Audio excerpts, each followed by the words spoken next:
হযরতে মুসা আলাইহিস সালাতু ওয়াস সালাম ফেরাউনকে পর্যন্ত দ্বীনের দাওয়াত দিতে লাগলেন, সে তো কথা শুনেই না, নিজেকে আল্লাহ দাবি করতে লাগলো। মুসা আলাইহিস সালাম অনেক বুঝালেন যে সৃষ্টি করতে একজন আছেন, আল্লাহ হলেন এমন সত্তা যাকে কেউ সৃষ্টি করেনি, একমাত্র তিনি সবাইকে সৃষ্টি করেছেন, তিনি স্রষ্টা, তিনি কাউকে সৃষ্টি করেননি। ফেরাউন এগুলা শুনতে রাজি না। এক পর্যায়ে মুসা আলাইহিস সালামকে মিথ্যাবাদী আখ্যায়িত করলো, পিটাতে লাগলো, মারতে লাগলো, জাদুর মাধ্যমে আঘাত করতে লাগলো। মুসা আলাইহিস সালাতু ওয়াস সালামকে আল্লাহ রাব্বুল ইজ্জতুল জালাল জানায় দিলেন 10 নম্বর সূরা সূরা ইউনূসের 87 নম্বর আয়াতে আল্লাহ বলেন, ওয়াহাইনা ইলা মুসা ওয়া আখিহি আন তাবাওয়া লিকাওমিকুমা বিমিসরা বুয়ুতাও ওয়াজআলু বুয়ুতাকুম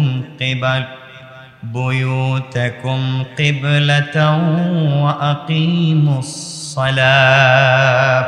আল্লাহ রাব্বুল ইজ্জতুল জালাল বলেন মুসা এবং তার ভাইকে ওহী করলেন আর বললেন, মুসা শোনো, মিশরে তোমাদের কওমের জন্য গৃহ নির্মাণ করো। আল্লাহ বুঝাতে চান ফেরাউনের বাড়ির কাছাকাছি বাড়ি বানানোর দরকার নাই, ওর বাড়ির কাছে থাকলে তুমি ইবাদত করতে পারবা না, আল্লাহর নাম নিতে পারবা না। মুসারে, ও তোমাকে সারাদিন ডিস্টার্ব করবে। ওখান থেকে আল্লাহ বুঝাতে চান প্রতিবেশী খারাপ মানুষের সাথে হওয়া দরকার নাই, যদি ভালো মানুষ প্রতিবেশী হয় তোমার চরিত্র, তোমার সন্তানের চরিত্র ভালো হবে। আর তোমার বউ যদি একবারে রাবিয়া বছরের মতো হয়, তোমার সন্তানগুলা যদি হাসান আর হুসাইনের মতো হয়, আর পরিবেশ পরিস্থিতি তোমার সামাজিক অবস্থান পাশাপাশি যারা থাকে ওরা যদি ভালো না হয়, তোমার এই ভালো সন্তান ইয়াবাকুর বাবাকুর হতে পারে। আল্লাহ বলছেন মুসা, এই ফেরাউনের কাছাকাছি তাই লাভ নাই, ও তো আমারেও মানে না, আর তোমারে মানবে কই? ও তো তোমার সন্তানদেরকে, তোমাদের বনি ইসরাইলকে জবাই করে, ওর কাছাকাছি থাকার দরকার নাই, দূরে যাও। আল্লাহ, আমি কি করব? ওর বাড়ি থেকে একটু দূরে বাড়ি বানাও, যেন আমি রাত্রে বললে ভাইগা পলায়ন করে যাইতে পারো। হযরতে মুসা আলাইহিস সালাম সম্প্রদায়কে বলেন, এক কাজ করো, তোমরা অনেক দূরে বাড়ি বানাও। আল্লাহ, আর কি করতে হবে? তুমি না বলছো মসজিদে গিয়ে নামাজ পড়তে হবে? মুসা আলাইহিস সালামের সময় নামাজ পড়তে হতো কোথায়? মসজিদে। আল্লাহ, তুমি না বলছো মসজিদে নামাজ পড়তে হবে? এখন মসজিদে ঘর থেকে বাইরে হলেই তো মারে। এটা আসেনি কোথাও? একটু কন্যা আসেনি? দেখবেন আগে দেখছি কিছু কিছু জায়গায় নামাজের জন্য বাইরে হইছে, পিটাইতেছে, নাই? মুসা আলাইহিস সালাম বলছেন, আল্লাহ মসজিদে নামাজে যাইতে বলছেন, ঘর থেকে বাইরে হলে তো পিঠে, আমরা কোথায় যাব? আল্লাহ রাব্বুল ইজ্জতুল জালাল বললেন, বুয়ুতাকুম কিবলাতাও ওয়া আকিমুস সালাহ। মুসা, তুমি শুধু তোমার ঘর নির্মাণ করো তা না, আজকে থেকে মসজিদে গিয়ে নামাজ পড়া লাগবে না। মুসারে, তোমাদের গৃহগুলিকে, ঘরগুলিকে ইবাদতের জায়গা বানাইয়া না। শয়তানের ভয়ে বাইরে যাওয়ার দরকার নাই, নামাজ পড়ো, নামাজ পড়ো। কিন্তু বাইরে গেলে যদি বিপদ থাকে এরপরও না ছাড়া যাবে। শোনেন, সবাইকে বলছি, যেখানে আযান হবে সেখানে নামাজ। যে অবস্থায় থাকেন, যে অবস্থায় থাকেন, আপনি যেখানে থাকেন, যে অবস্থায় থাকেন, নামাজ। কি নামাজ? নামাজ পড়ার জন্য পানির দরকার, পানি নাই, তায়াম্মুম করেন। তায়াম্মুমের মাটি নাই, পানি নাই, ওযু ছাড়া নামাজ পড়েন। নামাজ ছাড়া যাবে না। আপনার কাছে শরীরে পোশাক আছে, নামাজ পড়েন। পোশাক নাই, উলঙ্গ, নামাজ পড়েন। আপনার শরীরে পোশাক আছে কিন্তু প্রস্রাব লাগানো, টয়লেট লাগানো, ময়লা লাগানো, আর কাপড় নাই, এই অবস্থায় নামাজ পড়েন। বুঝাতে পারি নাই? নামাজ পড়তে হবে, নামাজ পড়তে হবে। এটা বুঝবেন না, এটা কি মজা বুঝবেন না। যারা রাত জাগে তাদেরকে জিজ্ঞাসা করেন কি মজা, ঠিক না? কিসের ঠিক? রাত কি নামাজের জন্য জাগে? একটু মোবাইল চালায় রাত জায়গা, তো টেলিফোনে থাকে রাত্রে জায়গা, ওরে জিজ্ঞাসা লাভ আছে? নামাজের মজা কি? যে নামাজের জন্য রাত্র জায়গা থাকে, সেজদায় পড়ে মজা পায়, তারে জিজ্ঞাসা করেন সেজদায় কি মজার স্বাদ, ঠিক কিনা বলেন? আজকে বাসায় গিয়া একটু ট্রাই করবেন আমার কথা। আজকে বাসায় গিয়ে একটা রুমকে অন্ধকার করে দিবেন, অল্প অল্প আলো জ্বালাইয়া একা একা খুব নিশ্চিন্তে সব বন্ধ করে দিয়ে নামাজ শুরু করে দিবেন। একা একা আস্তে আস্তে তেলাওয়াত করবেন, স্লো পড়বেন, তেলাওয়াত করবেন, একটা একটা আয়াত ধীরে ধীরে পড়বেন। আপনি মনে করবেন যে আপনার উপর দিয়ে রহমত বয়ে যাইতেছে। দেখবেন, ট্রাই করবেন ইনশাআল্লাহ। হযরতে মুসা আলাইহিস সালামকে আল্লাহ বলছেন, মুসা মসজিদে গিয়ে নামাজ পড়ার কথা ছিল, ফেরাউনের ভয়ে যাওয়ার দরকার নাই, বাড়িতেই পড়ো। আমরা হইলে বলতাম না, কে নিষেধ দেয়, চলো মায়ের করুম দরকার হইলে গেইটে, ঠিক না? আমরা তো তা করলাম। কিন্তু আল্লাহ বলছেন, মুসা না, আপাতত নামাজ পড়ে কোথায়? কেন? ওদের শয়তানের কারণে ডিস্টার্ব করবে। বনি ইসরাইলের হুকুম ছিল মসজিদে নামাজ পড়ার, তারা এখন ঘরে নামাজ পড়তে লাগলেন। আগে ঘরে নামাজ পড়া হতো না, এখন প্রত্যেকটা ঘরই মসজিদ হয়ে গেছে। লকডাউনের সময় অনেক মানুষ মসজিদে এসে নামাজ পড়তে পারে নাই, আল্লাহ প্রত্যেকটা ঘরকেই মসজিদ বানায় দিয়েছিল, ঠিক না? কোনোদিন হয়তো বউ বাচ্চা মা বাপকে নিয়ে জামাতে নামাজ পড়ার অনেকের সুযোগ হয় নাই, লকডাউনে কিন্তু সুযোগ হয়েছে, হয় নাই? যে জীবনে ইমামতি করতে পারতো না, হে ইমাম।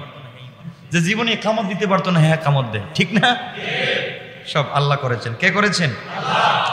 যাক, এভাবে চলতে লাগলো। কিছুদিন পরে আল্লাহ রাব্বুল ইজ্জতুল জালাল মুসা আলাইহিস সালামকে বলেন, মুসা এলাকা ছাড়ো, ভাগো, রাত্রি ভাগো। আল্লাহ কেন? ফেরাউন তোমাদেরকে ধরবে, ওর কাছ থেকে বাঁচতে হইলে রাত্রি ভাগো। মুসা আলাইহিস সালাতু ওয়াস সালাম, কেউ বলছেন 3 লক্ষ, কেউ বলছেন 4 লক্ষ বনি ইসরাইলকে সাথে নিয়ে তিনি নিজের এলাকা ছাড়তে লাগলেন। আল্লাহ বলছেন কোরআনে, ফাসরি বিইবাদি লাইলান ইন্নাকুম মুত্তাবাউন। আল্লাহ রাব্বুল ইজ্জতুল জালাল বললেন, আমি আমার বান্দাদেরকে আমি ঘোষণা করে দিলাম, মুসা তুমি তোমার উম্মতদেরকে নিয়ে রাতের বেলা বের হয়ে যাও, তোমাদের পিছনে পিছনে শয়তানের আসবে ধরবার জন্যে, টেনশন করো না। কেউ যদি না থাকে মনে করবা তোমাদের সঙ্গে আমি আল্লাহ আছি। কারণ মাজলুম হয়েছ, জালেম পিছনে আসছে, বিপদে পড়ে গেছো, রবকে বলছো, এটা বিশ্বাস রাখো, যত বড় বিপদ থাকুক আমি রব তো আছি। বিপদ, মুমিনের তো কোনো বিপদই নাই। আমি মনে করি মুমিনের কোনো বিপদই নাই। কারণ আপনি বিপদকে বিপদ মনে করবেন কেন? আপনি তো মনে করবেন বিপদ দেন যিনি, সেই রব তো আমার সাথে আছেন, ঠিক কিনা বলেন? আপনার কিসের টেনশন? আমার বন্ধুগণ, এক পর্যায়ে রাত্রবেলা বের হয়ে গেলেন। আমার বন্ধুগণ, এক পর্যায়ে মুসা আলাইহিস সালাম মিশর থেকে সিরিয়ার দিকে বের হয়ে গেলেন। সকাল হয়ে যাওয়ার সময় ফজরের মানে অন্ধকার কেটে গিয়ে সূর্য যখন উদিত হয়ে যায়, ফেরাউন জানতে পারলো মুসা তার 4 লক্ষ বনি ইসরাইল নিয়ে, মানে সব বনি ইসরাইল নিয়ে এলাকা ছাড়ছে, মিশরের দিকে, মিশর থেকে সিরিয়ার দিকে চলে যায়। এই খবর জানতে পেরে ফেরাউন তার বাহিনী নিয়ে প্রায় 16 লক্ষ বাহিনী নিয়ে, কত লক্ষ?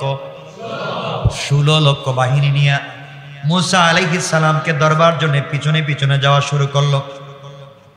এই দাঙ্গাবাজ বাহিনী, শয়তান বাহিনী মুসা আলাইহিস সালাম এবং তার সম্প্রদায়কে ধরবার জন্য পিছনে পিছনে যায়। তারা দ্রুত গতিতে ঘোড়ার পিঠে, উটের পিঠে সওয়ার হয়ে যায়। মুসা তার সম্প্রদায়কে নিয়ে হেঁটে হেঁটে যায়। সকাল শেষ হয়ে যখন সূর্য উদিত হয়ে যাচ্ছে, ধরা পড়ে যাচ্ছেন কাছাকাছি মুসা আলাইহিস সালামের কাছে, তারা বলতে লাগলো, মুসার সম্প্রদায় বলতে লাগলো, মুসা তোমার কথায় তো শুধু বিপদে পড়ি, তুমি বলছিলা গ্রাম ছাড়বার জন্য, তোমার সঙ্গে গ্রাম ছাড়লাম, তোমার রব বলছেন নাকি আমরা বাঁচবো, এখন দেখতেছি পিছনে ফেরাউন, এখন কোথায় যাব? সামনে বিশাল বড় সাগর, পিছনে ফেরাউন, দুই পাশে বিশাল বিশাল পাহাড়, কোনো দিকে তো যাওয়ার সুযোগ নাই, বিশাল পাহাড়ে উঠবার সুযোগ নাই, সাগর পাড়িয়ে দেওয়ার সুযোগ নাই, পিছনে যাওয়ার সুযোগ নাই, ওরা তো ধরবে, আমাদেরকে মারবে, আমরা কোথায় যাব? মুসা আলাইহিস সালাম ডাক দিয়ে বললেন, তোমরা ভয় পাচ্ছ, ওরা আমাদেরকে ধরবে, ওরা আমাদেরকে মারবে, মিশরে ফিরাইয়া নিয়ে যাবে, সামনে সাগর, পিছনে ফেরাউন, ডাইনে বামে উঁচা উঁচা পাহাড়। আমি ঘোষণা করলাম ক্বালা কাল্লা, কখনো না, অবশ্যই ধরতে পারবে না।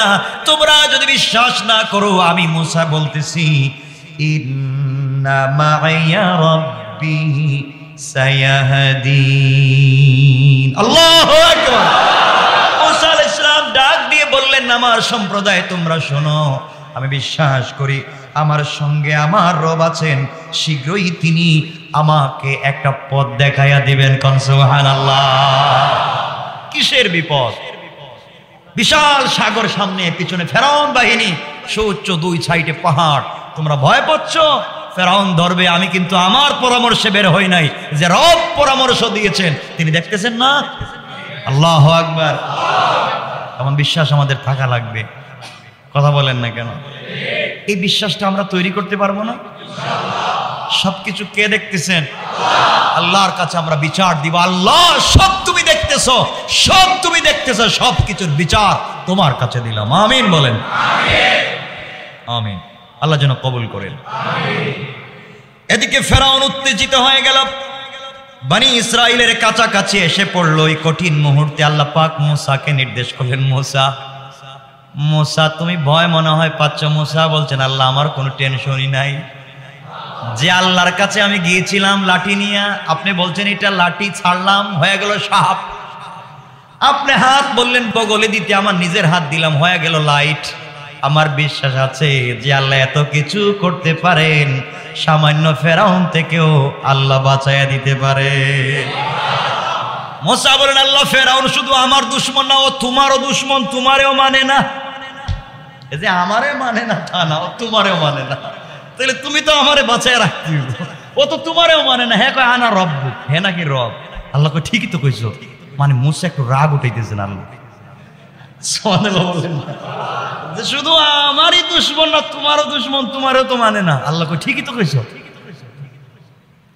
মুসাকে আল্লাহ বলছেন, মুসা শোনো এখন কি করা লাগবে। আল্লাহ রাব্বুল ইজ্জত ওয়াল জালাল 26 নম্বর সূরা, সূরা শুআরার 63 নম্বর আয়াতে বলেন, ফাআওহাইনা ইলা মুসা আন ইদরিব বিআসাকাল বাহর فانفلق فكان كل فرق كالطود العظيم। الله أكبر। আল্লাহ রাব্বুল ইজ্জত ওয়াল জালাল বলেন, মুসার প্রতি ওহী করে বললেন, মুসা তোমার হাতে কি লাঠি আছে? আছে তো। সুবহানাল্লাহ বলবেন না? তাহলে এই যে লাঠি হইছে, বকরিরে পাতা খাওয়াই, হাঁটি ভর দেই, পাবলিকরে পিটাই, ওই যে সাপ হয়েছে, কয় এইটাই তো আছে। কয় আছে তো। ওই লাঠি দিয়া সাগরে পিটাও। আল্লাহ রাস্তার দরকার আমার। ফেরাউন পিছনে 4 লাখ আমার সাথে, ওর সাথে 16 লাখ ধরবে আমারে বাঁচার জন্য। বললাম তুমি বলো লাঠি দিয়ে পানিতে মারার জন্য। আল্লাহ বলছেন, মুসা ভুলে গেছো, আমার এটা বলার মধ্যে কিন্তু হিকমত আছে। মারলাম। মুসা আলাইহিস সালাম বিশাল সমুদ্রের মধ্যে নিজের হাতের লাঠি দিয়ে যখন আঘাত করলেন, আঘাত করতে দেরি হয়েছে। ফাকানা কুল্লু ফিরকিন কাত্তাউদিল আযীম। আল্লাহ রাব্বুল ইজ্জত ওয়াল জালাল এই 4 লক্ষ মানুষের মধ্যে যতগুলা গোষ্ঠী ছিল সবার জন্য সাগরে আলাদা আলাদা রাস্তা করে দিয়েছে। আল্লাহু আকবার। আল্লাহ বলে দিলেন, আর প্রত্যেকটা 2 ভাগ যখন রাস্তার মধ্যখান দিয়ে হয়ে গেল, বাড়ির সাথে সাথে একটা লাঠি দিয়ে আঘাত করলেন, রাস্তা হয়ে গেছে। আর 2 পার্শ্বের পানি বিশাল পাহাড়ের মতো শক্ত হয়েছে। ফাকানা কুল্লু ফিরকিন কাত্তাউদিল আযীম। বিশাল শক্ত পাহাড় সদৃশ বিশাল পাহাড়, মধ্যখান দিয়ে রাস্তা। ফের মুসা আলাইহিস সালাম বললেন, এটাই তো সাগর ছিল, মারলাম সাগরে, হইল রাস্তা, কিন্তু সাগর নাই, মধ্যে কিন্তু পাহাড় হয়ে গেছে। করছেন কে? আল্লাহ বললেন, মুসা এখন কি? আল্লাহ দেখলাম তো এটা বিশাল বিষয়, পার হও তাড়াতাড়ি। মুসা আলাইহিস সালাম পাহাড় এই পার হতে লাগলেন। শুকনা মাটির রাস্তা, কাদা মাটি না, কিন্তু একবারে শুকনা রাস্তা, একবারে শুকনা, সাগরে শুকনা রাস্তা। পার হয়ে ওপারে চলে গেছেন। ওপারে যখন চলে গেছেন, ওপারে যাওয়ার পরে মুসা আলাইহিস সালামের বাহিনীরে বললেন, দেখছো রব কেমনে সাহায্য করে। ঠিক আছে, এখন বুঝছি। মুসা চিন্তা করলেন, এখন তো ফেরাউনি রাস্তা দিয়ে উঠে যাইব, তাহলে আমি যেভাবে পানিতে আঘাত করে রাস্তা করছি, আবার হয়তো পানিতে মারলে হয়তো পানিটা নিয়ে উঠে যাইব। তিনি লাঠি দিয়া দুই সাইডে বাড়ি দিতে শুরু করলেন। এই যে পানিটা পাহাড় হয়েছে, বাড়ি দিলে হয়তো ভাঙ্গি আবার রাস্তায় পড়ে যাবো, আইসা রাস্তা খুঁজে পাবে না। আল্লাহ বলেন, মুসা এই কাজ আর হবে না, ওই লাঠিতে আর কোনো সিস্টেম নাই, বন্ধ করে দিয়েছে, সুইচ আমার কাছে। আল্লাহু আকবার। মুসা, যা তোমার হাতে দেখতেছো ওইটার সুইচ কিন্তু আমার হাতে, সিস্টেমটা আমার হাতে, তোমাকে দিয়া রাখছি, আর কি দিয়া রাখছি, যখন যেখানে লাগে আমি লাগাই। মুসা কই, বুঝলাম আল্লাহ, এটা দিয়ে তো বাড়ি দিলাম, আঘাত করলাম, রাস্তা হইলো, পাহাড় হইলো, এখন দেখতেছি নড়ে না, কিছুতে কাজ হয় না। সুবহানাল্লাহ বলেন, কাজ হয় না। মুসা আলাইহিস সালাম চিন্তা করলেন, তাহলে কি করব? আল্লাহকে বলেন, আল্লাহ এখন আমি কি করব? এবার আল্লাহ বললেন, ওয়াতরুকিল বাহরা রাহওয়া ইন্নাহুম জুনদুম মুগরাকুন।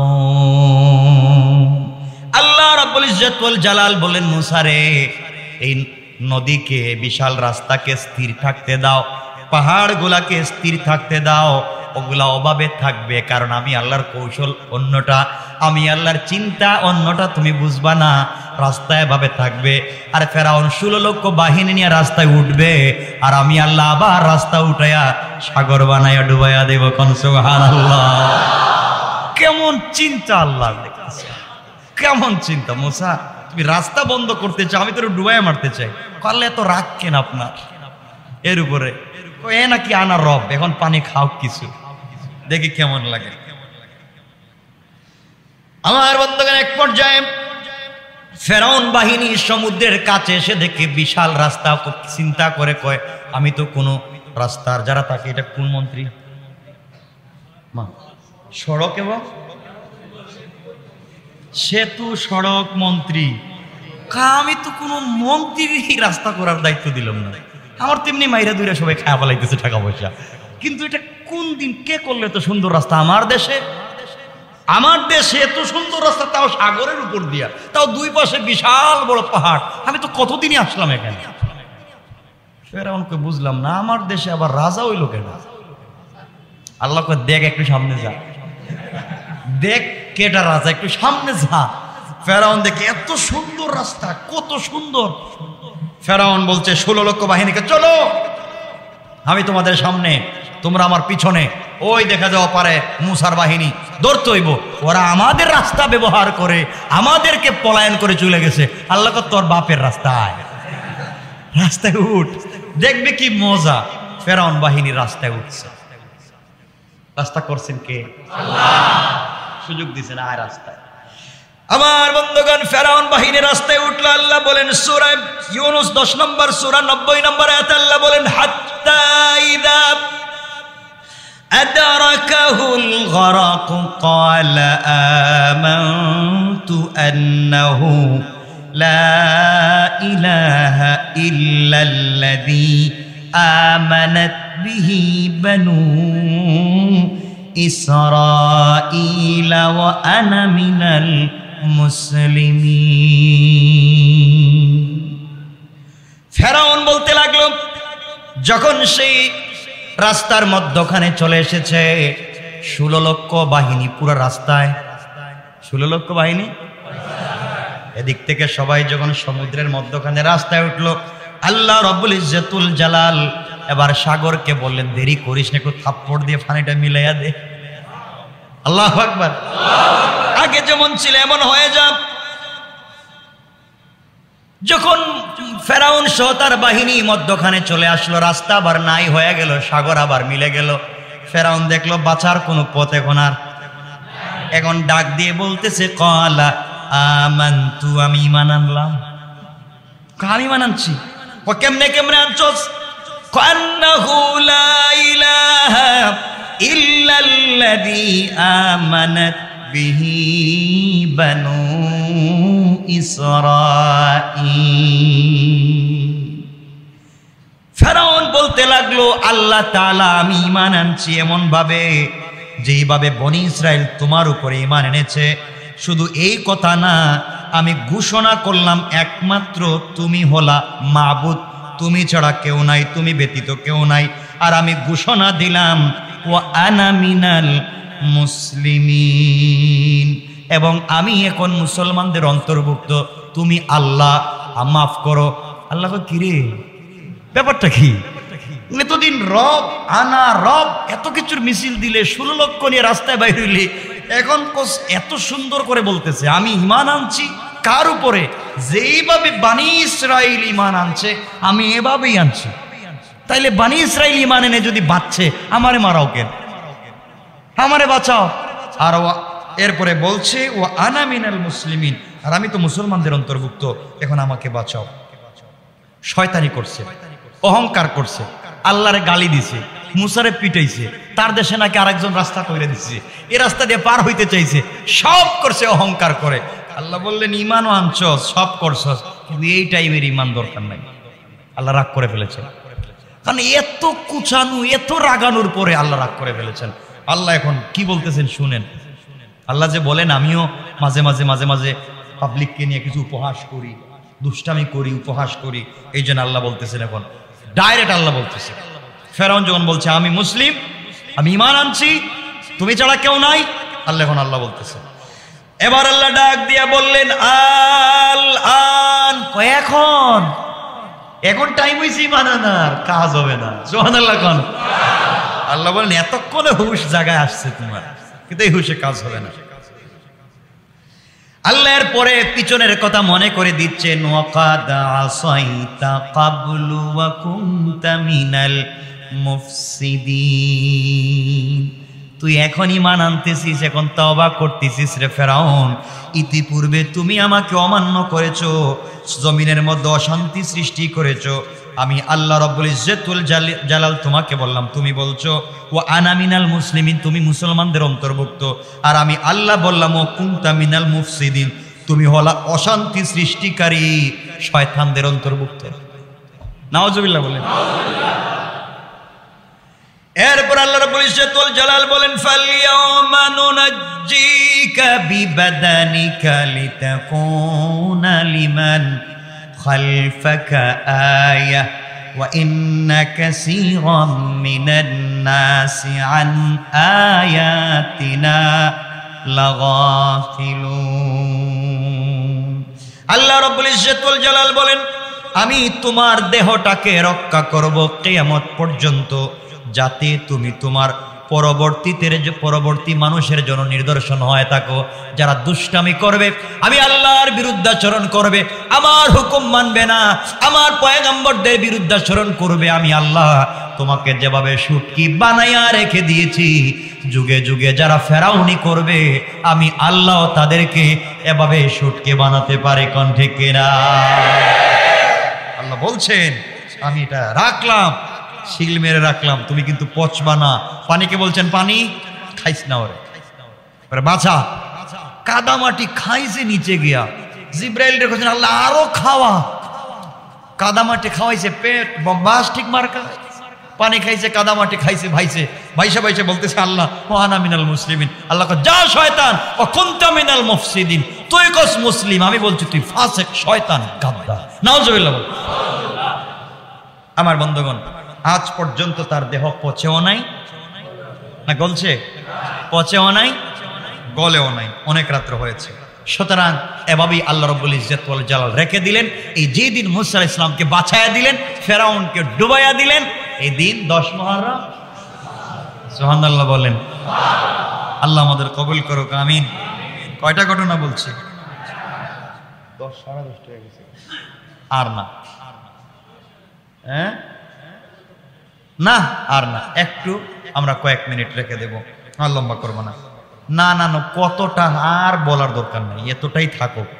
তাহলে এই আলোচনায় কি বুঝলেন? আগের আলোচনাটাই বুঝছেন যে যত বড় অপরাধী হোক আল্লাহর কাছে ক্ষমা চাইলে আল্লাহ ক্ষমা করে। বলছেন যারা অহংকার করে, ভাব দেখায়, আল্লাহ বলছেন মাফ নাই।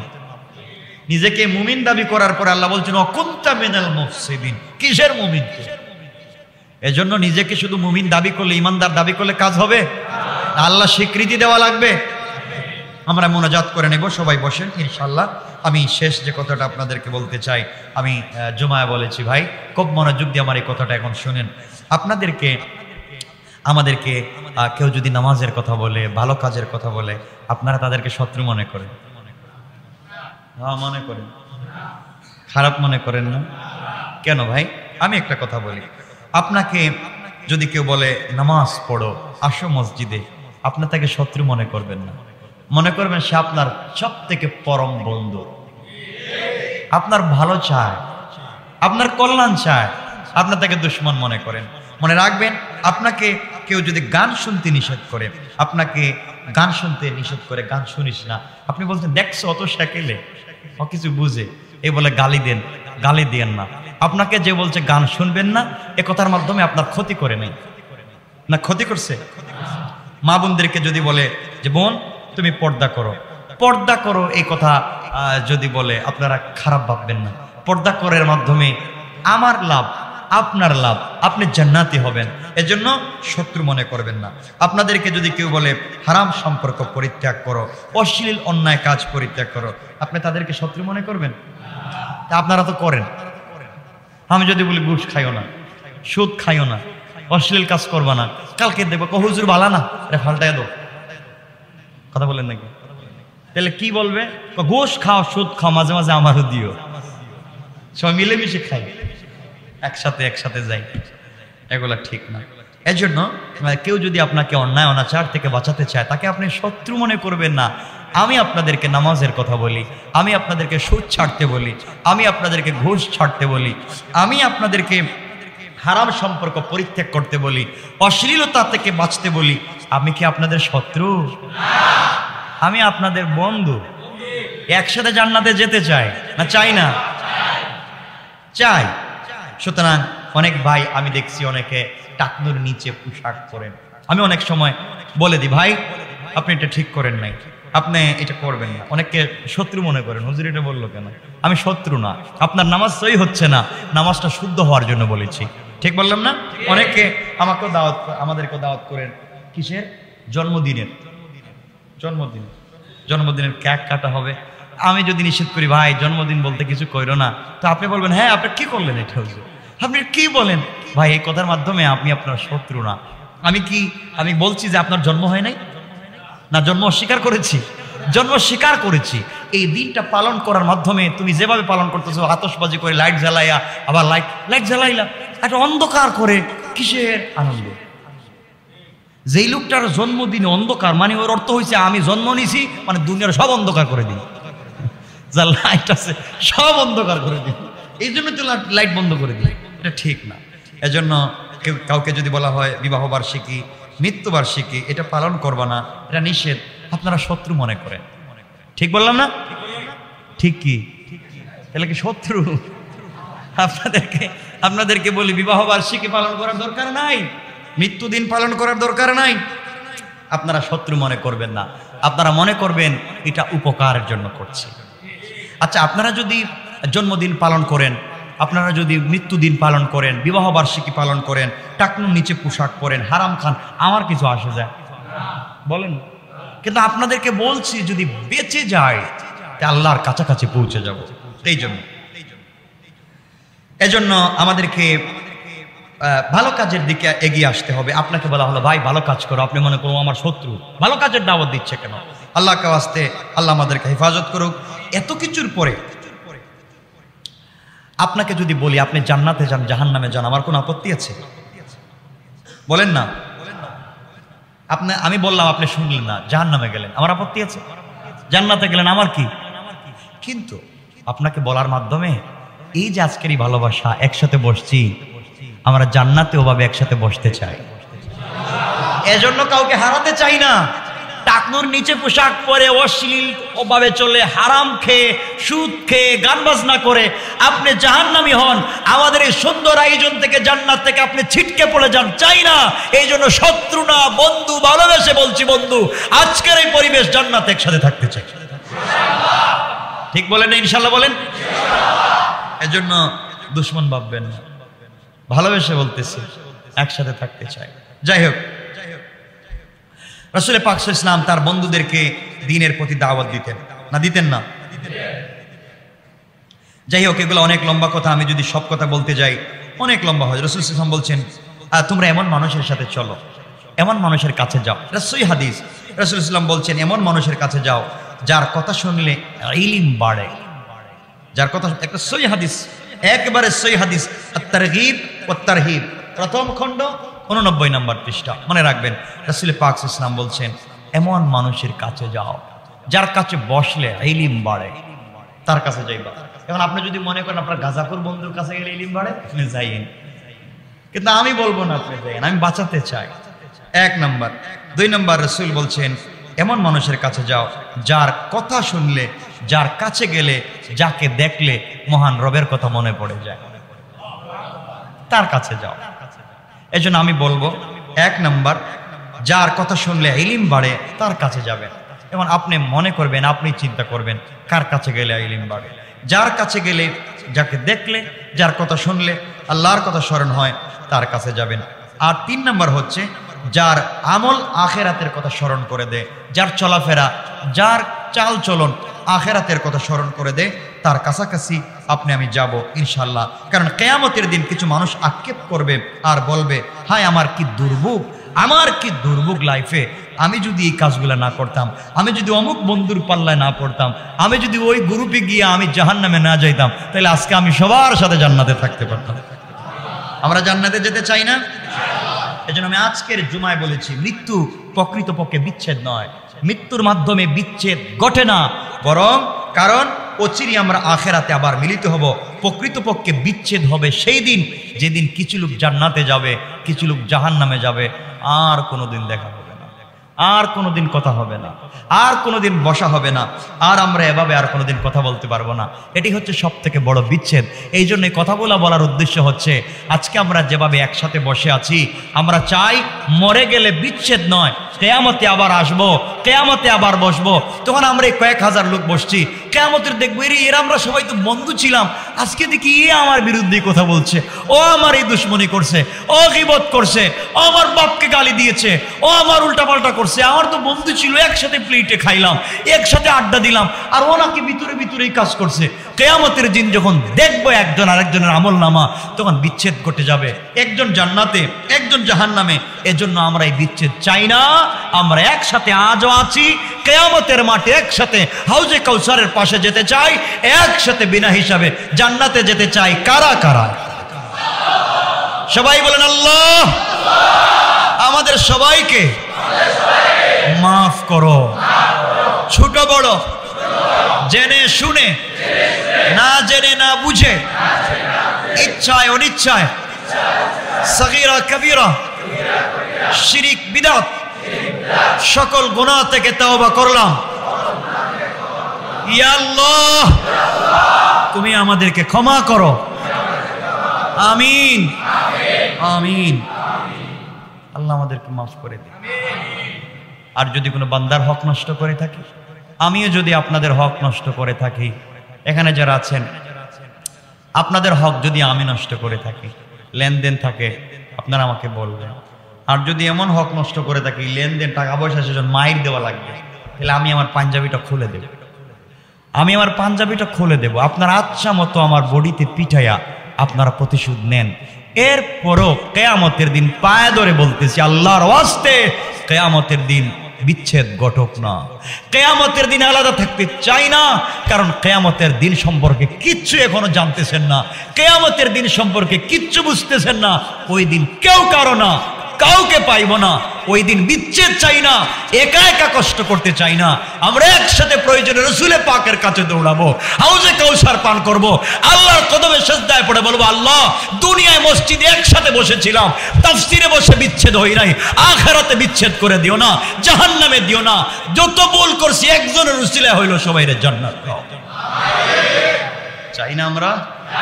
এজন্য আমার কাছ থেকে ভুল হয়ে থাকলে আপনাদের জন্য আমার পিঠ খুলে দিলাম, মাইরা পিটাইয়া প্রতিশোধ নেবে। এরপরও কিয়ামতের দিন বিচ্ছেদ চাই না।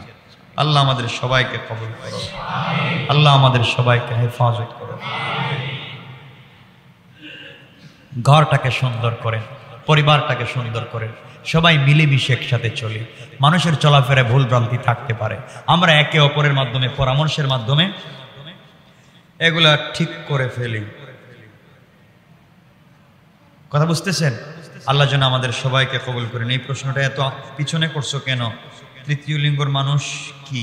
আল্লাহ তাআলা কেন সৃষ্টি করলো? কি কারণে সৃষ্টি করলো? আল্লাহর সৃষ্টি, কি কারণ বলা যাবে না। পৃথিবীর সকল সৃষ্টি আল্লাহর সৃষ্টি।